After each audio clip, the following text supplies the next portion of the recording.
Welcome back to the channel everyone. मैं हूं CA कविता और आज हम डिस्कस करेंगे ऐसी गुड्स के बारे में जिनके ऊपर आरसीएम एप्लीकेबल होता है। जीएसटी रिवर्स चार्ज में पे करेगा कौन सा पर्सन जिसने गुड्स को खरीदा है।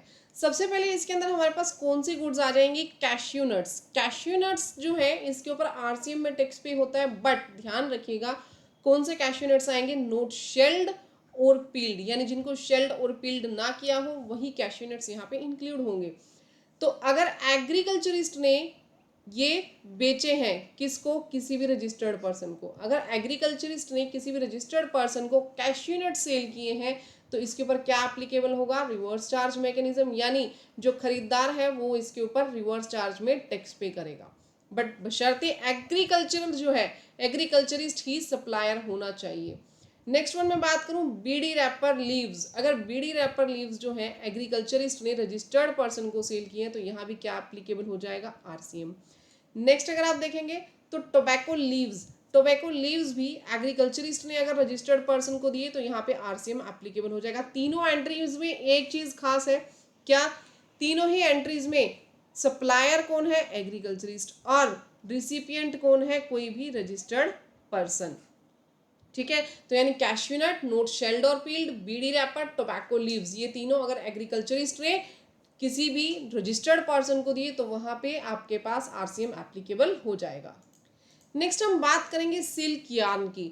अगर सिल्क यार्न एक सेकेंड, सिल्क यार्न जो है वो किसने सप्लाई किया होगा? या तो मैन्युफैक्चरर ने, जो कि मैन्युफैक्चर कर रहा है सिल्क यार्न को। सिल्क यार्न ध्यान रखिएगा रॉ सिल्क से जो बनी हुई है, ऐसी सिल्क यार्न जो किससे बनी हुई है? रॉ सिल्क से या फिर वॉर्म कोकून से।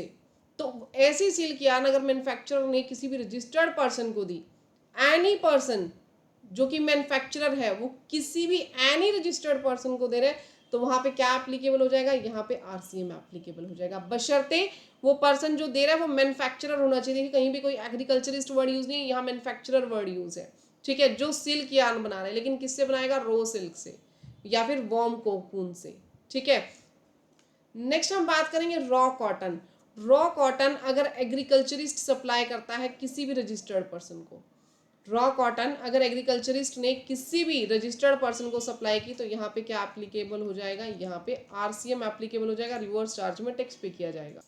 अब यहाँ पे लॉटरी के केस में अगर बात करें, ठीक है, सप्लाई ऑफ लॉटरीज के केस में अगर स्टेट गवर्नमेंट, यूनियन टेरिटरी और लोकल अथॉरिटी ने अगर लॉटरी डिस्ट्रीब्यूटर्स को लॉटरी प्रोवाइड की है, देखिए लॉटरी डिस्ट्रीब्यूटर जो है वो लॉटरी किससे परचेज कर रहे हैं? या सेलिंग एजेंट्स जो वो किससे परचेज कर रहे हैं? सीधा सेंट्रल गवर्नमेंट से। तो यहाँ पे इनको क्या पे करना है? आरसीएम पे करना है। बट इसमें आपको एक चीज का और ध्यान रखना है, देखिए मैं इसको थोड़ा सा डिटेल में लूंगी यहाँ पे। अगर लॉटरी जो है, लॉटरी रन कौन कर रहा है? स्टेट गवर्नमेंट रन कर रही है। ठीक है, जो लॉटरी डिस्ट्रीब्यूटर्स हैं और सेलिंग एजेंट्स हैं ये लॉटरी किससे परचेज कर रहे हैं? ये लॉटरी परचेज कर रहे हैं सीधा गवर्नमेंट से। गवर्नमेंट इनको सप्लाई कर रही है, स्टेट गवर्नमेंट इनको सीधा लॉटरी सप्लाई कर रही है। तो यहाँ पे ये लोग क्या पे कर देंगे? आरसीएम। ठीक है, यहाँ पे सीधा सीधा आरसीएम पे हो गया। तो जब ये लॉटरीज जो है सेलिंग एजेंट्स डिस्ट्रीब्यूट करेंगे फाइनल कंज्यूमर्स को, ये जो लोकल एजेंट्स को देंगे, अदर कंज्यूमर्स को देंगे, तो उस टाइम पे ये लॉटरी क्या हो जाएगी? एग्जम्प्ट। यहाँ पे पहले लॉटरी क्या हुआ? स्टेट गवर्नमेंट ने दे दी, डिस्ट्रीब्यूटर्स को आगे एजेंट्स के पास गई, फाइनल अदर पर्संस के पास गई। तो यहाँ पे एक बार जब इधर आरसीएम एप्लीकेबल हो गया, एक बार इधर जब आरसीएम एप्लीकेबल हो गया, स्टेट गवर्नमेंट ने जब इसको दी, तो फर्दर आपको आगे कोई भी टैक्सेस नहीं लगाने। ठीक है, फर्दर आगे कोई भी टैक्स नहीं लगेगा, ये आपके पास क्या हो जाएगा? यहाँ पे एग्जम्प्ट हो जाएगा, कोई भी टैक्स अदर आपको नहीं लगाना है नेक्स्ट लेवल पे। लेकिन अगर यहीं पे मैं बात करूं, लॉटरी सिर्फ ऑथोराइज्ड कर रखी है स्टेट गवर्नमेंट ने, स्टेट गवर्नमेंट खुद से नहीं बेच रही, स्टेट गवर्नमेंट ने ऑथोराइज्ड कर दिया। यहाँ पे जो डिस्ट्रीब्यूटेड हो रही है वो लोकल एजेंट्स को वो कोई भी डिस्ट्रीब्यूटर अलॉट कर रहा है। ठीक है, distributed by lottery distributor to a local agent. Lottery distributor जो है वो लोकल एजेंट को दे रहा है फर्दर आगे। तो यहाँ पे आप लोगों के पास क्या लग जाएगा? यहाँ पे लग जाएगा जी फॉरवर्ड चार्ज। और ऐसा नहीं है कि एक ही पॉइंट पे लगेगा, हर पॉइंट पे लगेगा।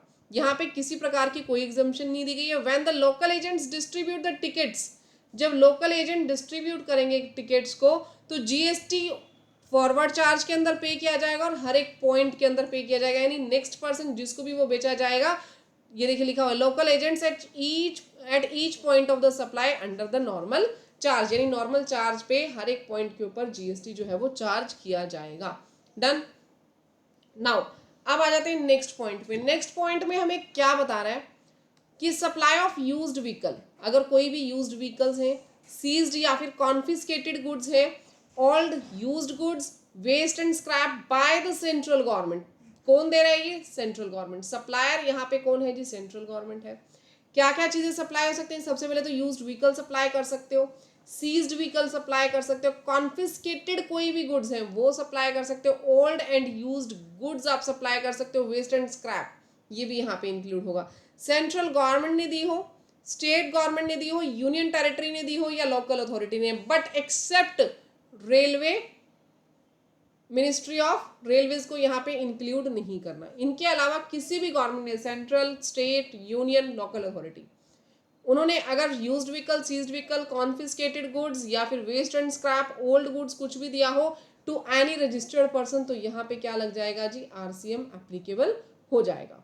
ठीक है, तो ये थोड़ा सा इंपॉर्टेंट पॉइंट है, इसको आपने ध्यान रखना है। ये प्रैक्टिकल लाइफ में भी ये वाला पॉइंट्स जो है ये कई बार यूज होता है, तो इसको आप लोगों ने ध्यान रखना है। चलते हैं नेक्स्ट पॉइंट पे। प्रायोरिटी सेक्टर लेंडिंग सर्टिफिकेट अगर किसी भी रजिस्टर्ड पर्सन ने दिए, किसी भी रजिस्टर्ड पर्सन को, ठीक है, तो यहाँ पे आपके पास आरसीएम एप्लीकेबल होगा। यहाँ पे कोई भी रजिस्टर्ड पर्सन दे रहा है, ध्यान से देखिए, यहाँ पे अनरजिस्टर्ड वर्ड यूज नहीं है, रजिस्टर्ड पर्सन ने रजिस्टर्ड पर्सन को दिए तो भी यहाँ पे कौन पे करेगा? आरसीएम, जो रिसीवर है सर्विसेज का। ठीक है, तो यहाँ तक हमारी गुड्स जो है गुड्स कंप्लीट हो गई हैं। फिर भी आपको कोई इसमें डाउट्स हो, कुछ भी आप लोगों को पूछना हो तो वो आप लोग मुझसे पूछ सकते हैं। नेक्स्ट हम सर्विसेज भी कवर करेंगे कि आरसीएम किस किस सर्विसेज पे होता है। 1 to 1 हम हर एक जो आरसीएम के अंदर इंक्लूड होने वाली सर्विसेज है वो कंप्लीट करेंगे। तो मिलते हैं गाइज नेक्स्ट वीडियो में। वीडियो अच्छी लगी तो वीडियो को लाइक, चैनल को सब्सक्राइब करना मत भूलिएगा। तब तक के लिए thank you, bye bye, take care everyone.